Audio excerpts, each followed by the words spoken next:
قريب عنده ولد جاله بعد بنتين، البنت الأولى بعد سنتين تقريبا جاءت البنت الثانية، ثم انقطعت زوجته عن الحمل لأسباب 10 سنوات، فجاء الولد.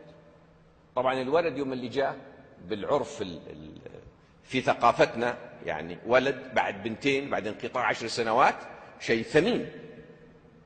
فوجد على سطح الكرة الأرضية 3 أمهات، أمه اللي حملت فيه ولدته والأختين اللي ربوه، دللوه دلال منقطع النظير. بعد ما صار عمره 3 سنوات بدأوا يتصوروا أنه هو الآن ينبغي أن يكون معتمد على نفسه، قادر على أن يقوم بأعماله الشخصية، هو تعود على مين يشيله. فبدأوا يطالبوه بالقيام بأعمال، لكن هو اعتاد على الكسل والدلال فلا يقوم بها. فبدأوا يغيروا له اسمه من اسمه الأصلي اللي مسجل في حفيظته أو في بطاقة العائلة حقت أبوه إلى اسم كائن حي معروف لدينا جميعا يمشي على 4 آذانه طويلة وذيله طويل، وأول حرف من اسمه حمار. تعال يا حمار عزكم الله، روح يا حمار، جاء الحمار راح الحمار. مشيت الأيام وهذا الاسم ألصق به من اسمه الأصلي. بحكم أني أنا كنت مدرس في بداية حياتي للعلوم، فكان هذا المراهق أكمل في مادة العلوم. فجاء قريبي قال يعني نبغى منك الفزع الدور الثاني، ما باقي إلا مدة بسيطة عليه، يا ريت تجلس لك معاك كم من جلسة. قلت أبشر على الخشم. بديت أدرس هذا الشاب تمهيدا لإعداده لاختبار الدور الثاني في العلوم. أيام زمان كان كتاب العلوم عبارة عن كشكول، فيزياء على كيمياء على جيولوجيا على يعني خلطة من كل شوية حبة حبة. أذكر ما أنسى إطلاقا المشكلة اللي وقعت أنا وياه فيها، اللي هي كيف تحسب المسافة. المسافة قانونها السرعة في الزمن. شرحت بقد ما ربي أعطاني، مع أن القضية بسيطة يعني ما تحتاج لي مهارة. بعدين أعطيته مسألة، قلت له سيارة تسير بسرعة 60 كيلومتر في الساعة لمدة 2 ساعتين، كم المسافة اللي تقطعها؟ الله يا أخواني يا أخواتي حط يده على خده مسكين ويطالع في المسألة ويفكر ويتدبر ويفكر ويتدبر.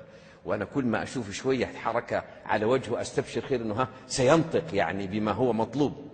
بعدين في النهاية طالع فيا كده وعيونه مبلمة، عرفت حبيبي؟ قال لي لا يا عمي ما أعرف. فأيقنت أنه هم نجحوا يقنعوه أنه هو حمار، أقنعوه.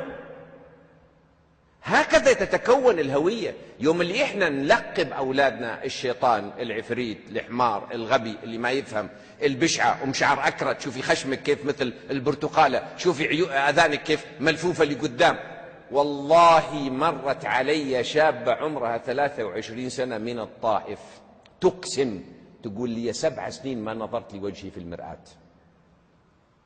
ليه يا بنتي؟ تقول أنا لا أقبل نفسي، أنا أكره شكلي. مين اللي يسمع مثل هذه النماذج المتطرفة؟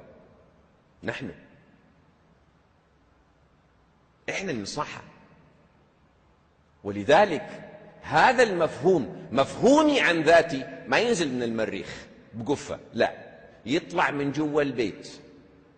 أذكر في يوم من الأيام خارج من دورة مياه عزكم الله أتوضأ أجهز نفسي لصلاة الفجر، فوجدت بنتي قدام المراية، أصغر بناتي كانت مرحلة متوسطة أيامها. قربت منها قلت لها تعرفي أبغى أكتب قصة. قالت لي يا بابا أنت ما تكتب قصص، تكتب كتب، أنت ما تكتب قصص. قلت لا أنا خلاص قررت أكتب قصة. قال إيش حتسميها؟ قلت قمر أمام المرآة.